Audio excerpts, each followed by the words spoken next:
What is going on, guys? Welcome to today's video. We are headed to Miami. We spent the last week in Tampa, Florida. I want to say I mean this man right here. This is my roommate in Los Angeles. Yay. Many of you guys have met him. Kind of a weirdo. No, he's a great guy. His name is Brendan Myers. Crushes it on many different levels, not only in fitness, but in business and just life in general. And we have my boy Este Vibe up here, who's a Renaissance man, the most mysterious man in the world. And that's all we're gonna say. Let's get into the video. Gonna say one more thing, actually. Gonna get into a quick chest workout that I knocked out with my boy Este, Renaissance man, and Rudy, my good buddy that I was visiting here along with these dudes. Let's do it. We make up and then we fight again. It's the same shit. I'm tired of it. Oh no, we didn't get it. Yo, tell these people what your biggest shoulder tips are for like growing big shoulders, bro. Make sure that your frequency is higher than 1 time per week. So number one, frequency is a good idea for shoulders, more than once per week. So you could probably bring that up to like 3 times per week in regards to side lateral raises, machine side lateral raises. So when it comes to, so that's number 2, we'll say front delts, which primarily works with OHP. Overall, yeah. You would want to maybe hit it twice per week, once or twice per week. The medial delt you want to hit more than that, so like 2 to 3 times per week. Shoulder tips. Yeah. Matt Ogus is going to give us 2 shoulder tips. Well, we don't. He's playing with his flex bar. Yeah, he's playing with the flex bar. The main thing when it comes to like how many times you're training per week, that's really just how you're distributing your total volume. So over time, you can have periods of time where you might do like 10 total sets of overhead press per week, and you can split that up based on how you like. Some periods of time where you might have like 12 or 15 total sets, and then maybe like a high volume block of training where you might have like, holy crap, 20. But definitely for the side delts, I like having periods of time where having much higher volume. So maybe look at how many sets of side lateral raises you do per week right now, and then add 2 sets next week and milk that out for a certain amount of weeks or months. The volume is key, right? So when we're speaking of volume, we're speaking on intensity, we're speaking on load, we're speaking on the amount of sets and reps, right? And I know a lot of you that watch this don't even prioritize your shoulder days and your leg days. So the first thing is having ideally a dedicated shoulder day if you're gonna go more of the bodybuilding aesthetics route. And if you're doing more of the powerlifting stuff, you'll want to just make sure that the work is there on your push days. Yeah, that's true. You've got the tan. This workout, we went through 5 specific movements very quickly, 3 sets, started with some heavier movements with shoulder press, and then just lightened the load as we went on, went 10 to 15 reps, finished with the rear delts, 20 to 25 reps, supersetted with shoulder press machine, and that's all she wrote, guys, very quick. Rate Rudy's tan on a scale 1 to 10. Pretty good, dude. It's a 9.5. 9.5? What would make this a 10? Now tell me what you want from me. You make it. I think we're good. So this video is a little all over the place, but we are discussing intermittent fasting. I thought about doing some research for this video, but I've accepted finally that this channel is just not gonna be like a super scientific research Jeff Nippard style channel. I thought I had to be that on YouTube, but long story short, we don't have to, right? We can talk intermittent fasting, the basics, what you need to know here just straight off the dome. So first things first, I will say intermittent fasting is not gonna help you lose fat. You heard it here first. It's simply a tool, it's simply a method of eating that may be preferential for you. There's nothing that says if you do intermittent fasting, you're going to lose fat, okay? Because intermittent fasting doesn't necessarily mean that you're gonna be in a caloric deficit, and we know you need to be in a caloric deficit to lose fat, right? So a caloric deficit being take your maintenance calories, the calories you need to take in to neither gain weight nor lose weight, and then subtract 300, subtract 500 perhaps, and then you'll be losing about 1 pound a week. But intermittent fasting, what is that? That is restricted eating to a certain window during the day or window during the week. It doesn't say anything about quantity of food, right? It's just the timing in which you take in these calories that will determine whether you lose fat or not, right? So this video, I took in calories from 6 p.m. to 8 p.m., all of my nutrition. Never have done that before. Decided I wanted to try it out because I was traveling. Intermittent fasting is a great tool to implement while traveling. It's effective, it's been helpful at least for me. So I took in all of my calories during that window. So I've been fasting all day, and this is the first official meal of the day. So we are going all in here. Brennan got the same freaking thing. Chicken fajitas, yo, we're killing it right now. Well, I got steak, a little steak here. And Este got, what did he get? I got wheat, so I had to send it back. I told him I paid for it, but we have a little bet going. We have a $2,000 bet. I don't eat a lot of wheat anyways. I've fasted from wheat for years. But yeah, $2,000 if anyone has wheat. So I'd rather pay for another plate. You want to do that? Mate. Brian, you want to be in the bet? You have No. And it was a bit of an adjustment, but I ended up really, really enjoying it.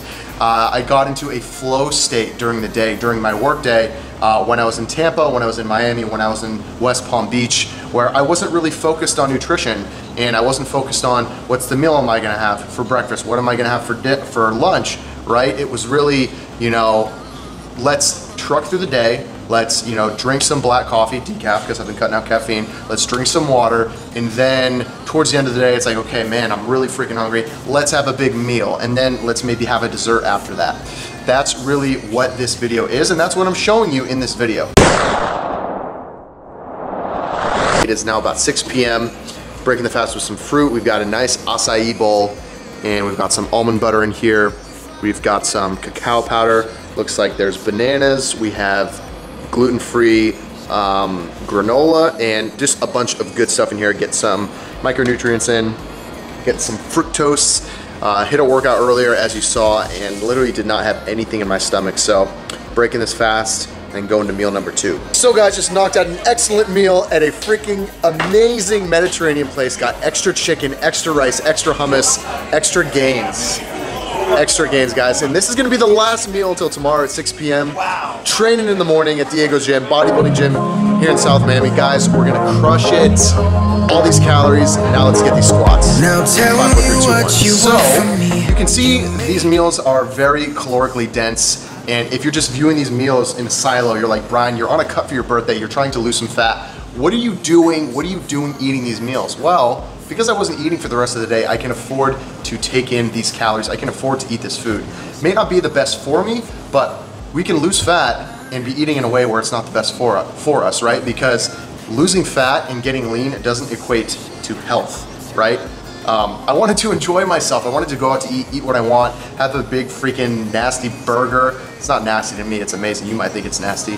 But yeah, very calorically dense foods, and that's intentional. It's also because, dude, I needed the calories, right? I was not eating during the day. I was spending a lot of brain power working in my business, working with clients. You know, our brain burns like 1/3 of our calories. And then not only that, I was exercising. And I didn't have any pre-workout nutrition, didn't have any post-workout nutrition. So you best believe, by the time it came time to eat, I was like, bro, I am so freaking hungry. Where's that man? Yeah, dude, that's exactly it. Yeah, dude. Shot, bro. So breaking the fast for day 3 of having a 2-hour eating window. And I'm gonna be honest, I feel so good. I worked all day, maintained great focus. I had 2 decaf iced coffees from this coffee shop next to our Airbnb. And it honestly like woke me up. Like I think I tricked my body into thinking I was having caffeine, so therefore I had more energy, but I didn't really have caffeine, even though decaffeinated coffee kind of has caffeine, like 5 milligrams. But either way, my point is we're about to go eat at this place called Kush. You know you're in a good part of town when it says good times begin with Kush on the wall. But yeah, we're gonna get some food. We're gonna have a crap ton of calories, and depending on how late we are here, I will go train after this. And kind of hungry now that we're here. Once I smell some foods, stomach's gonna be grumbling. Let's get it. Yeah, alligator bites, B. Straight up alligator bites. Well, we got more sauce, man. Oh my God.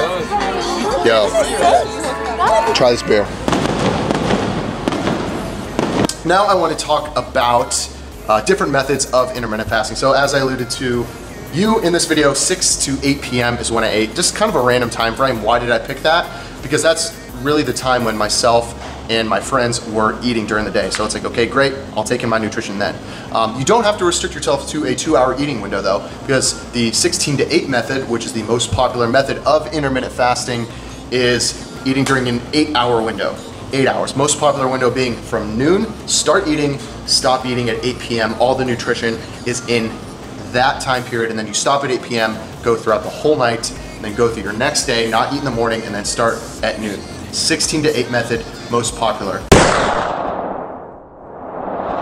Pretty nice. That's pretty nice. VIP parking. Holy crap.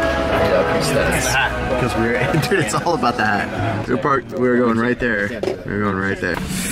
So my friends, this video is naturally, well, it's kind of a lifting and eating channel, but this video has totally turned into a what did Brian eat in Miami? You know, what did I do in Miami?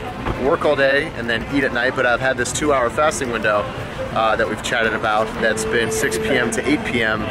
And this is my literally first meal of the day, so it is much later actually than 8 p.m. It's 10 p.m. But we ate late last night, so literally all day today have not eaten a freaking thing except some decaf, iced coffee, some water. So yeah, we're gonna go in right now. Poseidon Mediterranean Grill, and Matt Ogus is having some octopus right now. When the Puss Boys are in town, you get the octopus. Poseidon having octopus. Okay, we're getting a turkey burrito. Let's go.